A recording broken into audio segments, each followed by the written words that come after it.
Hey folks, great you're watching again and welcome to this English summary. Today we have been working on two major topics. First of all, we have assembled the gearbox back onto the car, and we also welded the fuel tank. Okay, what about gearbox? We had some issues fitting it back onto the engine. The thing is, you have the ingoing shaft from the gearbox. It has a spline, and this spline should fell into the clutch plate.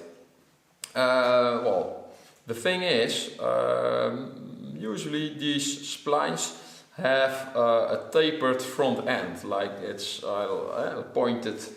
But this one had a flat surface on the start of the spline. And therefore we need to align this shaft very carefully onto the clutch plate.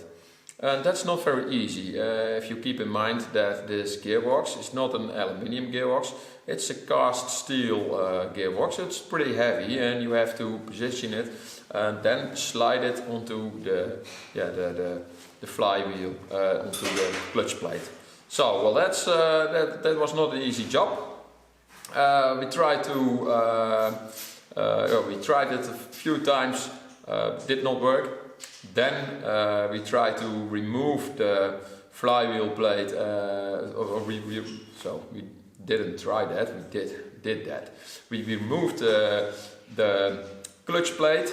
See if the spline fits. Might have some grease or contamination in the spline, and therefore making it hard to fit onto the shaft. But that was not the thing. And then we tried to leave the pressure plate loose from the flywheel so we could put the gearbox in position. Then slide the clutch plate over the spline, but that also did not work. Then in the end we used a strap, that's I think the correct name for it, with a spanner. To keep the gearbox up, so we didn't need to lift it all the time. Well, that made it a lot easier, and well, then with some puzzling and trying, and finally slide it onto. Well, and then there was this alignment surface on the gearbox, and that had some kit. Say the sealant on it that makes it hard to slide into each other, but in the end it worked out well. So that's the gearbox is back in position, so that's a nice thing. We can Duco has been working on connecting all the controls and stuff like that, the cross member which supports the gearbox at the rear side. So that's about the gearbox. Then what about the fuel tank? Of course we had stitch welded the bottom to the upper part, so I welded this, I finished welding this, and after that we had some fire at the filler tube, where this part, where this part goes.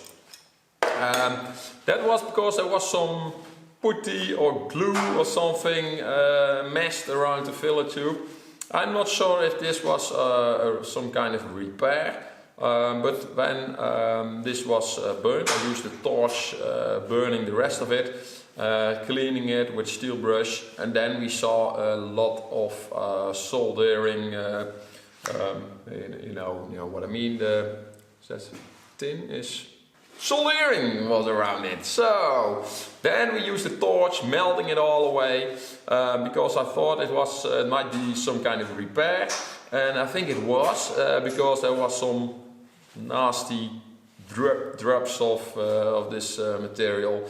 I think that was a repair, but originally it was also mounted that way.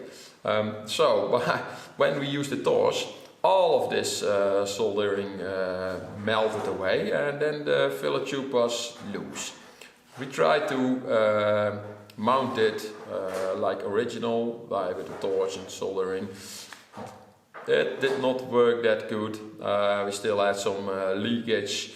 It was also a hard to reach spot. Yeah, and therefore we burned all of it away, and that was it. I think that's about it. I will check my paper. That's it. I would say thank you for watching and see you next time.